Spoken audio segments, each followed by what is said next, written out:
Welcome to Talking Heads on USA Global TV, starring the one and only wonderful Dr. JACALYN. It's a prestigious place where world-class influencers and experts meet, and where you'll find the most trusted advisors and coaches for all things in life and business. Visit usaglobaltv.com to sign up for our newsletter, get the value you need, and be first in line to learn about events and giveaways and other valuable content. Connect with us. Email Dr. JACALYN at usaglobaltv.com to talk about how you can become part of USA Global TV. That's USA Global TV, where the doctor is always in.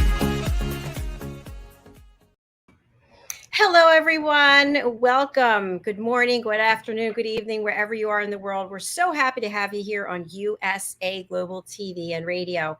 I'm Dr. JACALYN KERBECK, the president and founder of this channel, this network. And our show today is The Wise Ones. And of course, joining me every week is someone who is incredibly wise, extremely accomplished, super well educated, but most of all, he's a really great guy. He's a good man. He's a good person. He's been my book coach, and we're working on our third project together. And I've known him, I guess, for a year and a half now. And he's always a gentleman, and he's just always leading with his heart. So let's welcome Red O'Loughlin, and then we'll invite our guests to come out. Hello, Red. Hi, Dr. JACALYN. Thanks as always for your very kind comments. They're always welcome. Well, they're always true, Red, and I never get tired of seeing you. So you're a good person, and I've learned so much from you. In fact, I just was sharing with a client of mine. She needs to contact you. I was telling her about all the ways that you've helped me, and that she needs to reach out to you as well. So hopefully you'll be getting a call soon. Well, then you better pay very close attention in the next hour, because I have a lot of information to put out on pain. How do we manage it? We think just taking an aspirin sometimes will do the job, but there's so many other things that can be done. I am not a physician. I have nothing to do with the medical industry, the pharmaceutical industry. I'm a researcher. I research the human body at the cellular level, chemically speaking. I look for cause and effect relationships. Treat a cause, fix a problem. Treat a symptom, and you'll always be treating it. And unfortunately, in the world of pain, a lot of times pain is misdiagnosed, and you're treating something and it's literally a Band-Aid, and you're treating it and treating it and treating it for a long time, and it never gets any better.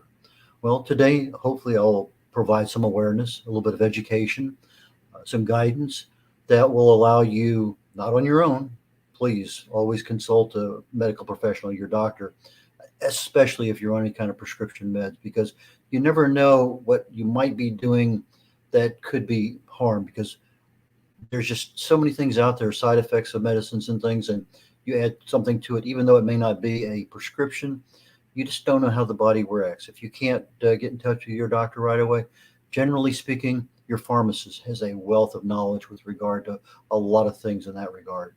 But if we're talking about just some simple treatments, and you really don't have any prescription meds, you're a pretty healthy person, then it might be worth doing. And as always, Dr. Google and Dr. YouTube have a lot of information that's available for free. It just takes your time. And with that, let's go ahead and get back to Dr. JACALYN and our show today.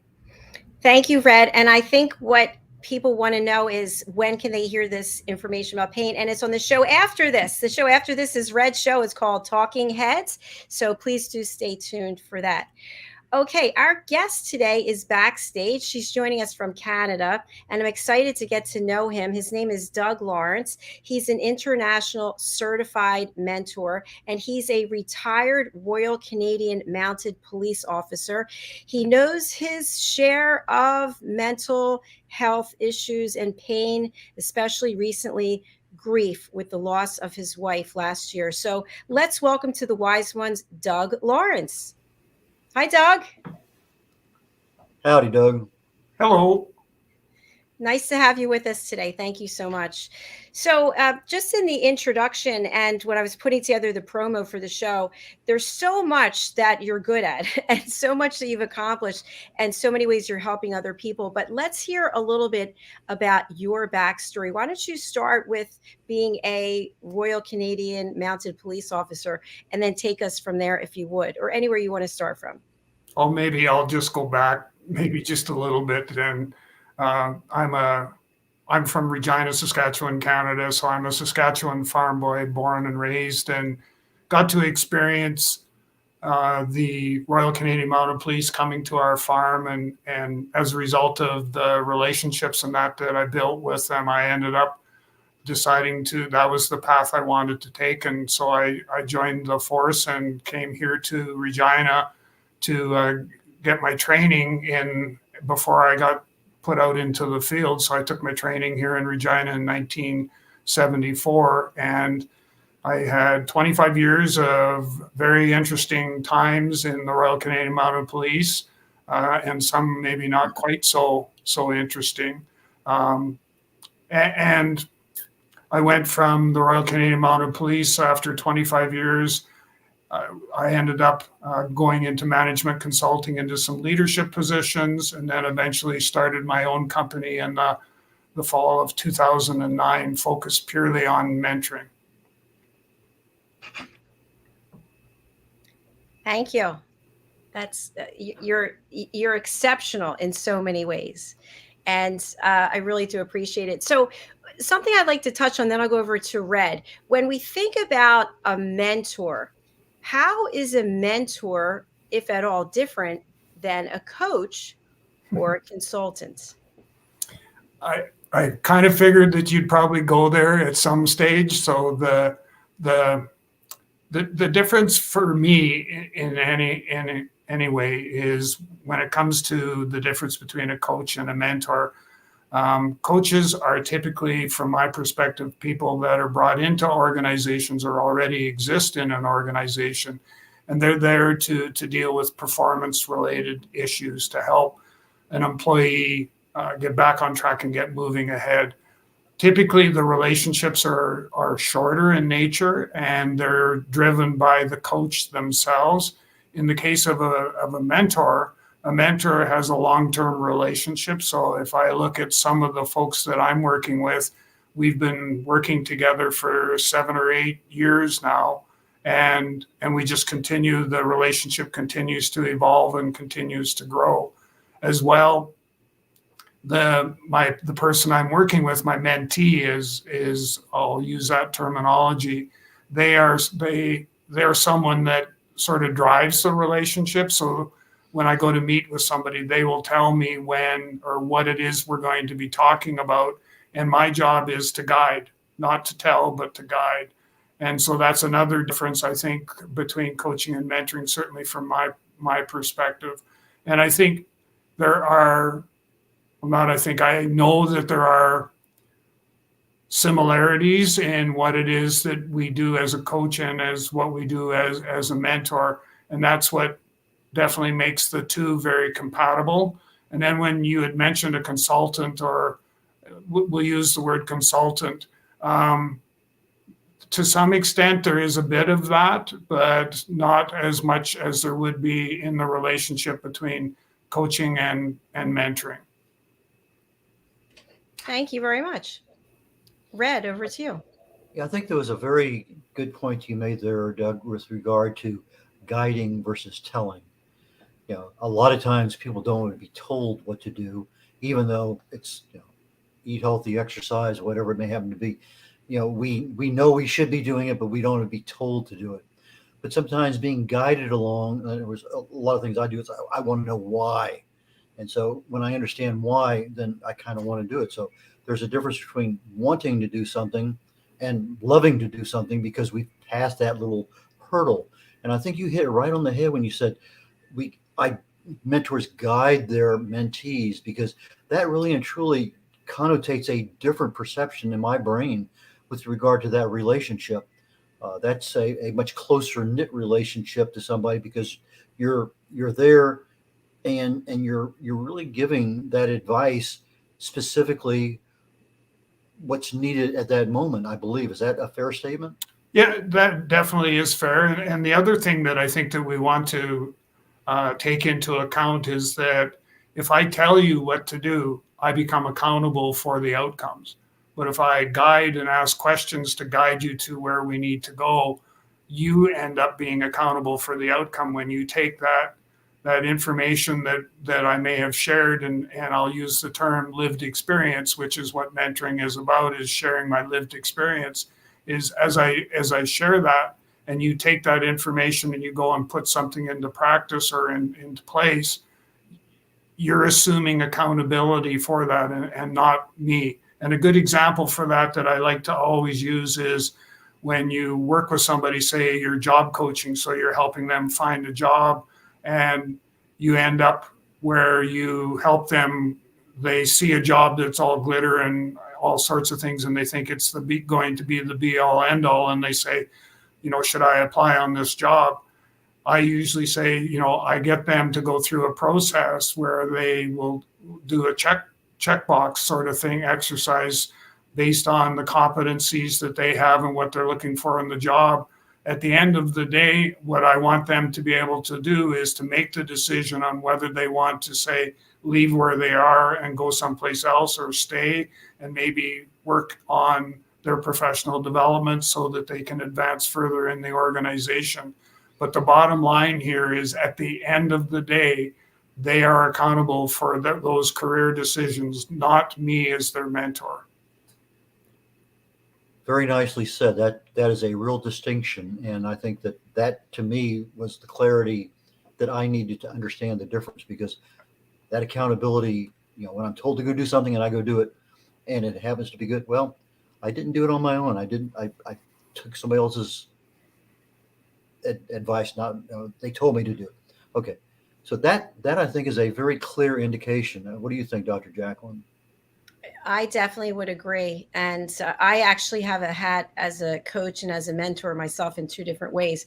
But I want to get to, because this is really something important for everyone around the world, mental health issues, and how we continue to move forward when we have a clear path, we think, and then a pandemic happens, or then there's a supply chain crisis, or God forbid you lose a loved one, and yet you still have to pick yourself up and move on. So can you speak a little bit to your journey in that area of the mental health awareness arena?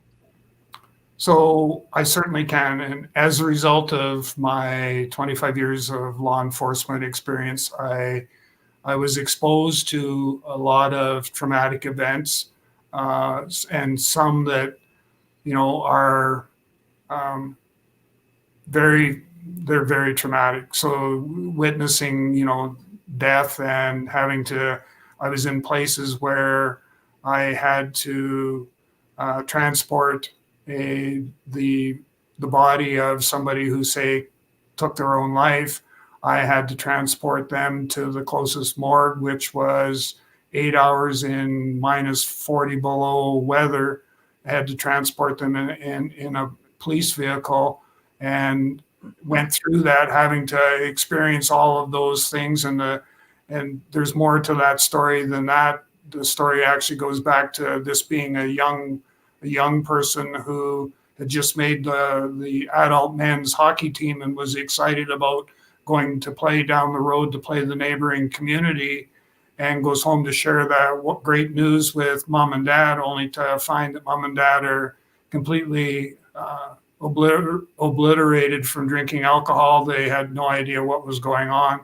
And so out of despair, he took his own life. And that had a huge impact on me. And in fact, obviously, if I'm telling the story today, it's something that stayed with me for my whole life, and probably will be till the day that I go. It's always something that I can still picture. It's always something that I have to talk about, because that's a coping mechanism that I have that we didn't have back then. Certainly in the law enforcement field, was we weren't given the tools that we needed to be able to cope with things. In fact, in that particular case, it was my wife-to-be, Deborah, that actually ended up accompanying me on that journey. And she got to experience firsthand what some of the trauma was all about when I would come home, and we were in our courtship stage in our relationship, but I would come home and I would go to the cabinet and haul out a bottle of Scotch whiskey and crack the top. And that was my solution to being able to deal with the trauma and the stress in the workplace. So those are things that a lot of people don't have to experience, and I certainly hope never have to experience. is those sorts of traumatic events. And then as you've mentioned, you add all of that and my support structure, which was my wife and 2 children, now that part, at least certainly with my wife's passing, that certainly has been removed. And so now you search and you wonder, where am I going to go next and how am I going to get there? And because my lifeline, the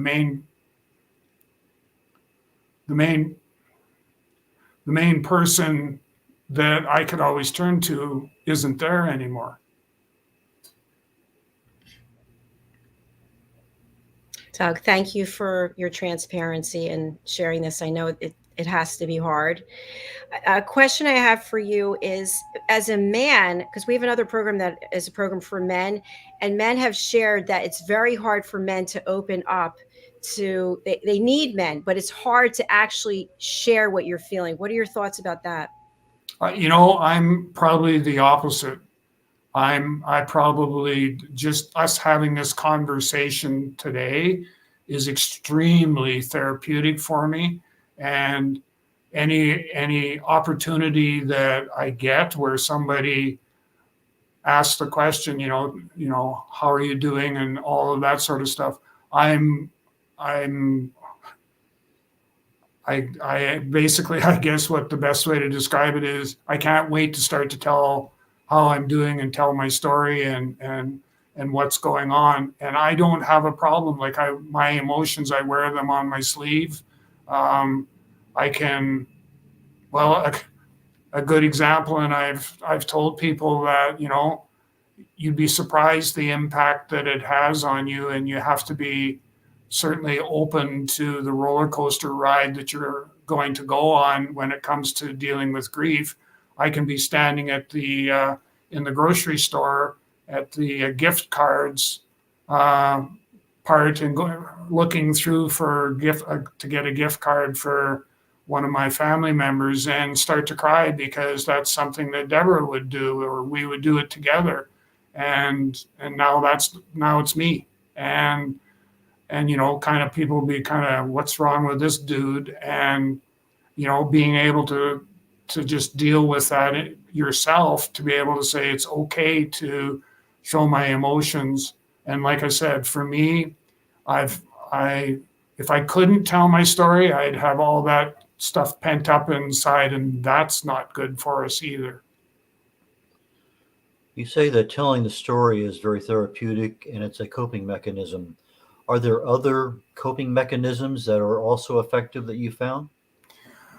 Yes, there are. I'm truly blessed in that I went through some counseling, and the counselor introduced me to some group sessions, and it's been the peer-to-peer group sessions that have been actually very beneficial.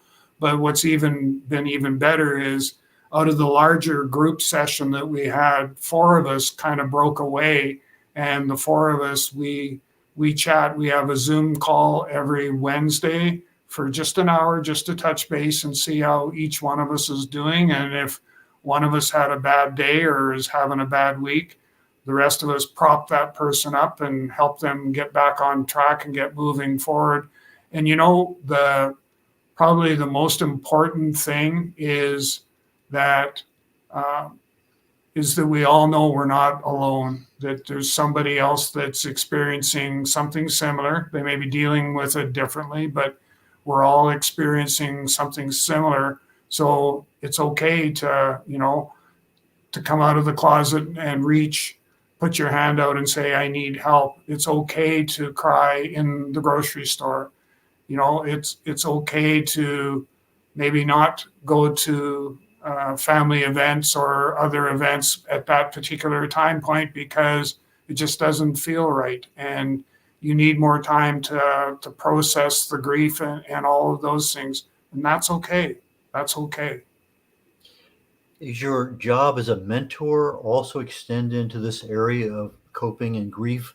You mentioned, I believe at the very beginning, that you kind of expanded into that, adding grief as one of your specialties. So you obviously started in a certain area working for companies, and then things have kind of migrated, come together.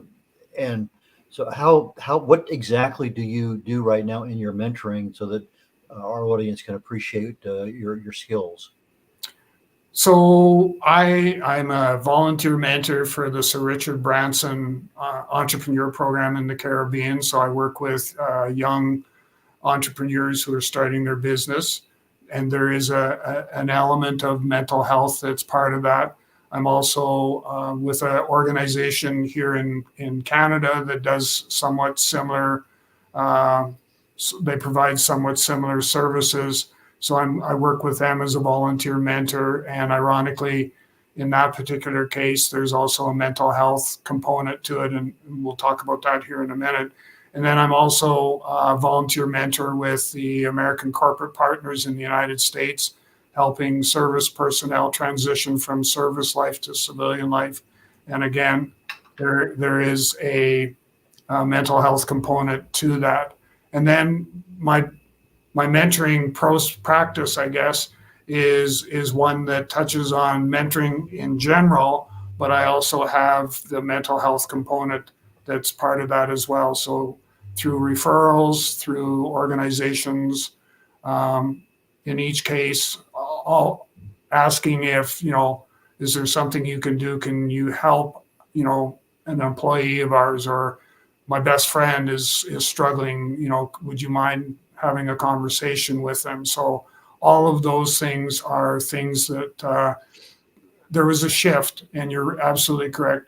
There was a shift where I went from, and I don't want to demean the mentoring process, but there was a shift. I went from being just a mentor to one now that has a focus on mental health and mental well-being. And what I find is that when I go to meet with somebody, I ask 2 or 3 questions. And as a result of asking those 2 or 3 questions or sharing my own story, it causes the person to feel very much in a psychologically safe place where they are willing to open up and share their story. And then it's from there that we can then sort of figure out what direction we're going to take and how we're going to get there.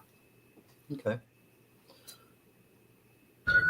Sorry, there's sirens going by. I really applaud you for the volunteer work that you're doing as well. And I know myself for volunteering, it really feels so good to give, because you get something back to knowing that you've really helped, even if it's just one person, right? One person is a person who matters. So I want to talk more about this, but we're going to take a quick break first and hear from some of our sponsors. Red, I know you were dying to tell me that. just trying to keep everything, just as absolutely as best we can. All right, we're going to take a moment, and then we'll be back on USA Global TV and Radio. Stay with us.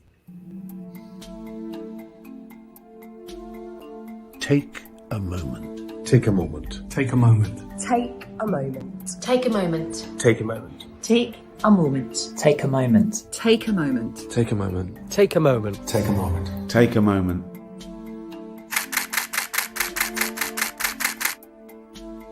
So I've had the privilege of photographing some incredible people over the years, and during each shoot I've asked the subject to close their eyes and take themselves to a peaceful place just for a few seconds. I've found that this really helps to refresh the energy between the camera and the subject. They had an energy that was quite special and quite different from the rest of the shoot. The collection grew, and now it feels the right time to use it for something good. I think it'd be amazing if we could help to raise awareness and involve people in the discussion about mental health. So what we're asking to do is for everyone to upload their own self-portraits. All of these portraits will become part of a massive artwork. I'm really excited to see this project go from hundreds of pictures to thousands of pictures. Essentially, an ever-evolving artwork that says we're all in this together. Close your eyes and take a moment.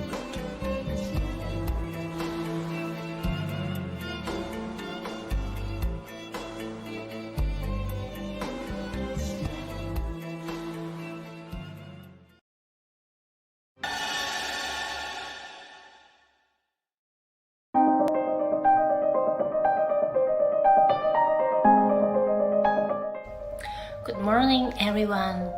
My name is JACALYN. I'm a ballerina from Italy. After 2 years of waiting, finally I fulfilled my dream of learning etiquette. This learning process has become unforgettable for me. The patient and professional teachers have helped me to get a more comprehensive knowledge about etiquette culture. The British School of Excellence provided me the best way to live gracefully, respectful attitude, lighter mood, and heart, where our love is innocent. Thank you.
To move on, and then all of a sudden I get an email asking if I had time available and they would like to do a quick interview and all that sort of stuff, which they did. And sort of fast forward to where we are now, I've had, I think it's three or four different young entrepreneurs who have been starting various businesses. So I've worked with a couple of young men that started a restaurant business, and in Kingston, I've worked with a young lady that has her own information technology consulting and service provider as well. And I've worked with somebody who's a communications consultant who teaches people how to deliver effective presentations and public speaking and all of those things. And so I've been working with her now for a period of time. In fact, I think I have a scheduled appointment with her tomorrow where we go through and we talk about where she is, and I ask questions to get her to think her way through a lot of things, and it's been going really, really well. And I was just trying to remember, I think that I had one other one and it just escapes me in what industry or what sector that was actually in, but I've actually been approached to be part of the next cohort of young entrepreneurs that they're going forward with. And so I'm sitting back and waiting to see who's going to be the next person or the next persons that I get to work with. So the Branson program has been around now for a number of years, and I'm actually quite delighted to be a part of it, just because that I see so much potential in a lot of these people who are kind of diving into the deep end of the swimming pool and starting a life, a business, and starting, moving things forward. So I'm truly honored, truly blessed to be a part of their journey. Congratulations. Absolutely. You obviously have a lot of experience in a wide variety of businesses and a lot of entrepreneur kind of things. From a mentor's perspective, I'm sure there's probably two or maybe three things that are a common thread with new startup people, especially the younger generation. What seems to be the common things that you see that really could be cut off at the very beginning and add to that success potential early on? Well, the one thing, and as I was talking earlier, the one thing that I do want to stress is that from a mentoring perspective, what I always tell people is having industry specific experience is a nice to have. It's a not a need to have. So I work with, as you already mentioned, Red, is that I work with people in a number of different industries, and I may or may not have that industry specific experience. And that probably works to my benefit in that it has me in a position where I have to ask questions so that I get to learn and grow as a person. And by doing so, I'm strengthening the relationship that I have with the entrepreneur, with the person that I'm mentoring.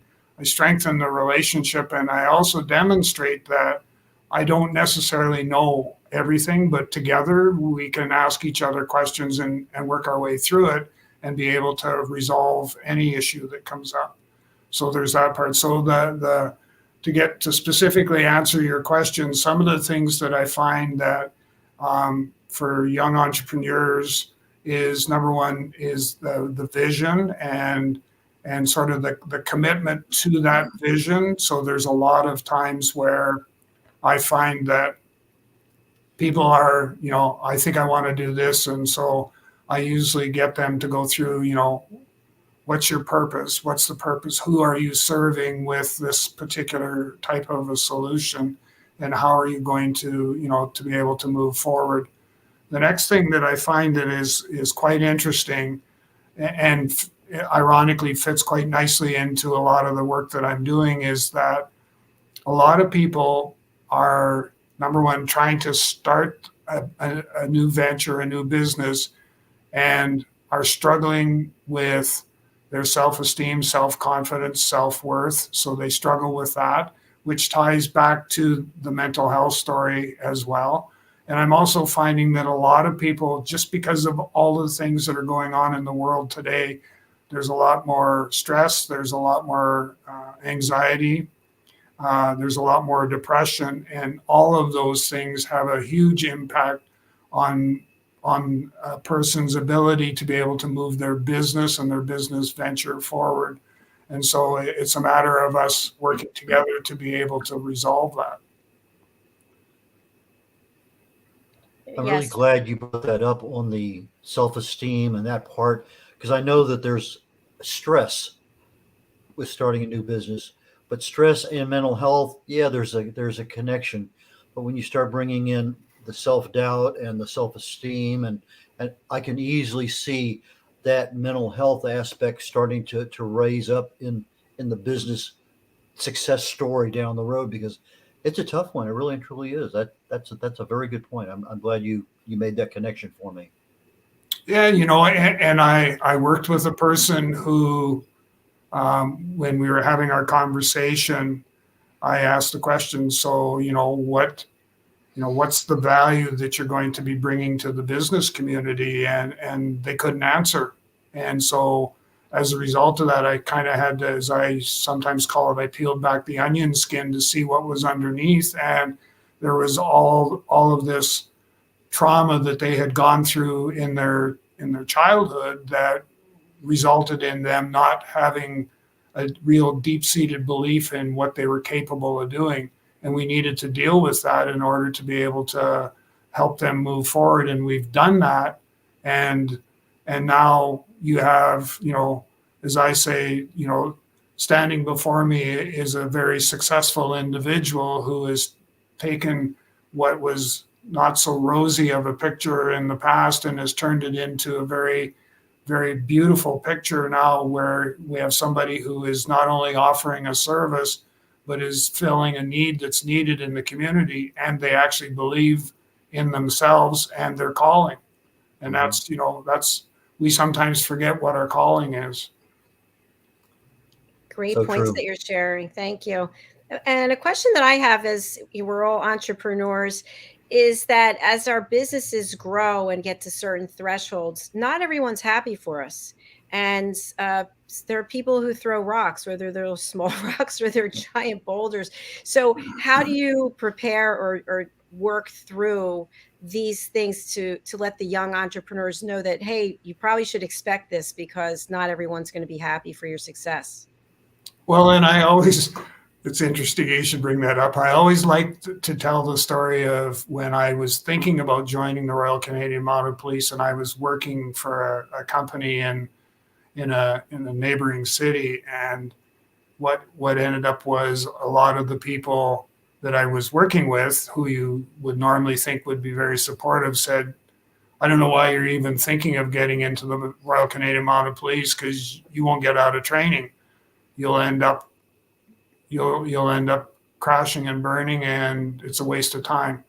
And so it gave me the burning desire that I was going to prove these individuals wrong, and I was going to go through and be very successful, complete the training and get posted, and then have a real illustrious career and be able to do that. And so for young entrepreneurs, it's sometimes sharing that story so that they know that, the impossible is possible, and being able to give them some of the coping mechanisms that they need in order to be able to move forward. And, some of that can be simply the positive affirmations that, yes, I can do that. I tell some people who are struggling with self-esteem and self-confidence, take the yellow Post-it notes and write positive statements on them and stick them to the bathroom mirror when you're getting ready for work in the morning. And the first dose of positivity you get are those yellow Post-it notes.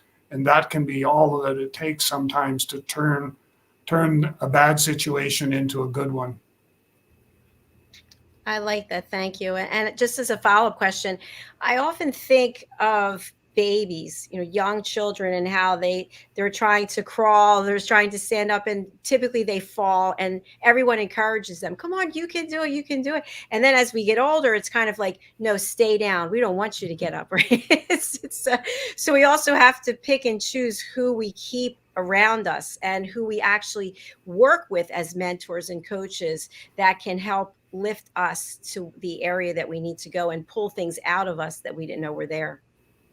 That's correct. And my inner circle, that I even have an inner circle today, my inner circle are people that I depend on, but they are also people that I trust with my every breathing moment, that I know that if I need somebody, I can always go to one of those folks and they'll be standing there beside me. And if I fall down, they'll pick me up, dust me off, and say, you can do better than that. And away we go. But having that inner circle is really important. And it changes. You're absolutely correct in that whole thing, changes. Whereas as an infant, it's okay to stumble, fall, and lay on the floor. As an adult, we sometimes then we become a little caustic, and we sort of say, come on, get over it, suck it up, buttercup, and just get up and get going again. And sometimes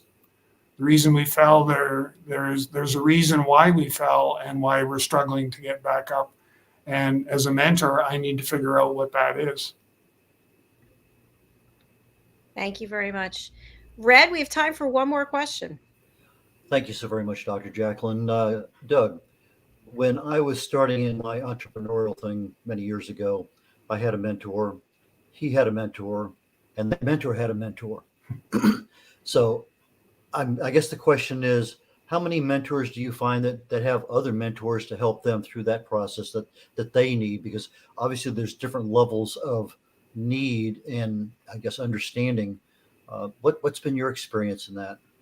So that is actually a really good question, in that when I was starting out as a young entrepreneur, and I'm probably aging myself now, but I started out, I had somebody who had technology experience. I had somebody who had business operations experience. I had somebody who was financial expert. I had every particular facet that I had a mentor. In fact, I created an advisory council for when I was starting my business. And on that council were those representatives who were there to advise me in their specific category of expertise. And it worked really well. And what I tell people nowadays when I'm working with them is that I don't have all the answers. So what I do have is I have a bench of resources that I can go to say, I've got somebody who is dealing with financial issues.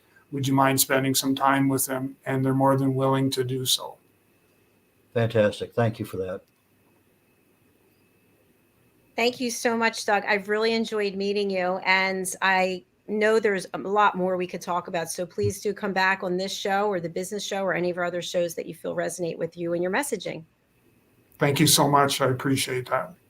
I'm going to spotlight you again. If you could give your contact information, especially for people who are on the radio who can't read the information, who would you like to contact you and how should they do it?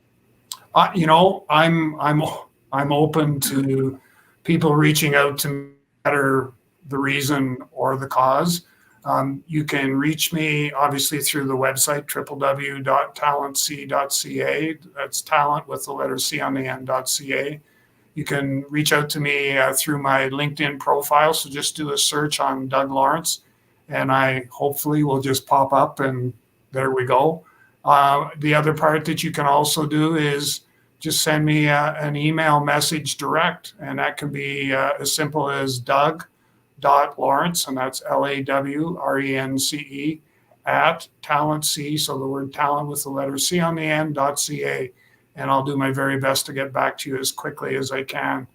And it can be for any reason whatsoever, and especially if you're struggling with your mental health, please feel free to reach out to me and we'll have a conversation. Thank you very much, Doug. I really appreciate it. And thank you for your offer for people to contact you for whatever reason. That means a lot. We actually had a show a couple of weeks ago where someone was struggling with suicidal thoughts. They were dealing with a lot of grief, and they actually reached out to the co-host, and now they're working together. So Awesome. it's amazing. I love when that happens. So thank you again, and please do book in for another show. Thank you. And my thanks also, Doug. I really appreciate our conversation today. Yeah, thank you so much. Thank you. Nice meeting you. Bye. Bye. All right. That was a great show. I really enjoyed meeting Doug and hearing his messaging. And it's, we are all dealt a hand and we never know what it is. I know in your family going through some things that are challenging, and we have to find ways to keep moving forward to inspire other people as well as the younger generations and just keep moving. So thank you, Red, for doing the show with me. And thanks again to Doug. Your next show is coming up momentarily. So I'm going to let you give your contact information and then I'll let you go get ready in the other studio. Fantastic. Thank you so very much, Dr. JACALYN. My show, Talking Heads, is coming up literally in about 14 minutes. It's dealing with how do you manage pain. Last week we talked about pain in general, but today we're going to talk about the non-prescription options that are there as to what can you do, what works for some people, what might work for you, what certainly gives you some insight to ask your doctor the next time that you are in need. And so please join me if you can, Talking Heads, Red O'Loughlin on the USA Global TV and Radio Network. And again, you can reach me very easily at my website. All my contact information is there, redolaughlin.com. That's red like the color, R-E-D, O'Loughlin, O-L-A-U-G-H-L-I-N. So it's redolaughlin.com, redolaughlin.com. And again, yeah, my phone number, email address, and stuff is there. More than happy to help you any way I can. Back to you, Dr. JACALYN. All right. Thank you, kind sir. I will see you in the other studio. Fantastic. Catch you later. Bye for now. Thank you, everyone, whether you're watching or listening on the live or the replay. I personally really appreciate it. We continue to grow. As I've mentioned before, we started January the 10th of this year, and now we have 28 shows with people from all over the world sharing their stories. We have expert correspondents from the UK, and it's just a real thrill. So I want to just mention to you, if you would like to be part of our team, if you'd like to be a co-host, you'd like to be an expert presenter like Red on Talking Heads, you'd like to be on our elevated listening team, you'd like to be a panelist, or you have your own idea that has nothing to do with USA Global TV and radio, please do reach out to me. You can find me on either one of my websites, usaglobaltv.com or drjacalyn.com. So I want to share just a brief word or two about some new shows that we have that are really open to everyone and anyone. So you may be watching this show and you hear that we have 28 shows, but you don't know what they are, right? So let me just give you an overview of some of them. And first of all, we also offer the opportunity for you to be a guest co-host for a show. So if you'd like to give it a try and co-host with me for one show, you can go to our website, again, usaglobaltv.com.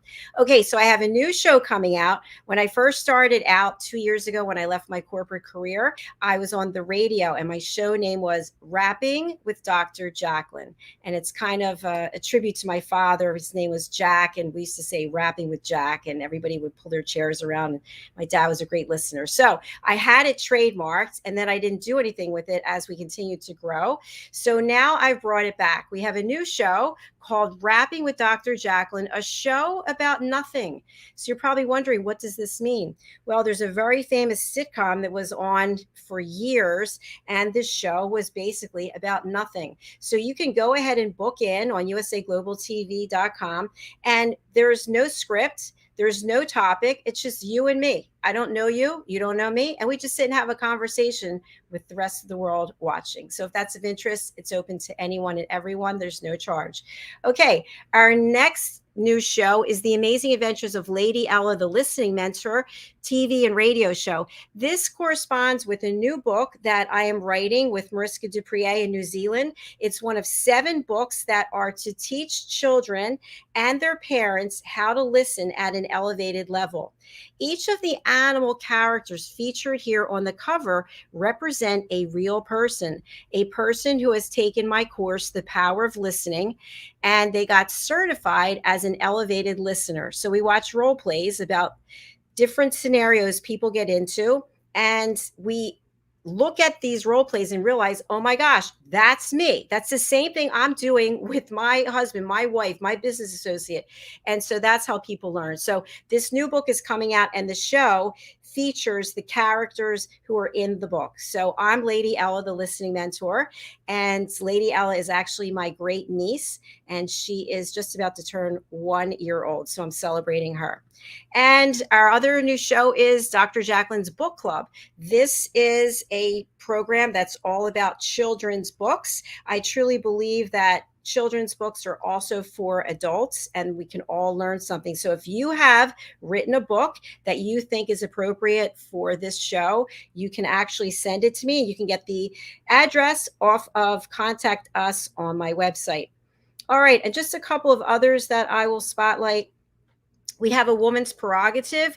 This is a show, it's a panel show with women from around the world, from different cultures, different time zones, and we talk about anything relating to women. So we've discussed body shaming, stem cells, sexuality, workplace payment and career development, all kinds of things. So you can tune into that, and you can learn more about any of this on our website, usaglobaltv.com. We also have another new show, Aging Gracefully with Humor.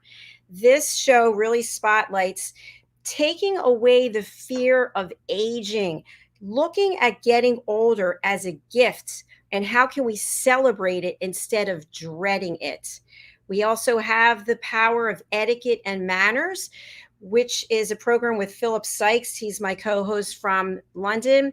And we look at how can we use emotional intelligence in addition to what we think of as manners, table manners, opening a door. It's so much more than that. It's showing respect, showing the other person that you are really truly present and focused. And we don't do that on a regular basis. We're looking at our devices. We're looking at the person and thinking, the minute they stop talking, I'm going to tell them what I think. They mentioned Republican, they mentioned Democrat, pro-abortion, against abortion, whatever it is, global warming. I don't believe in global warming. And all of a sudden we're like, that's it. I don't want anything to do with that person. I'm not listening to another thing they say. And we judge them, and we are no longer showing them respect. We're showing ourselves respect. So we discuss all of those topics and more. And again, I can't go through all the shows. There's too many, but thank you for your loyalty. If you're on our YouTube channel, please do subscribe. Just click the red button, subscribe, and then you can watch any of our shows. They're all organized into playlists. And you can also find us on a whole host of other TV, radio, and podcast platforms. All right, I'm going to go over to the other studio and produce the show for Red, for Talking Heads. I'll see you again soon. Bye for now.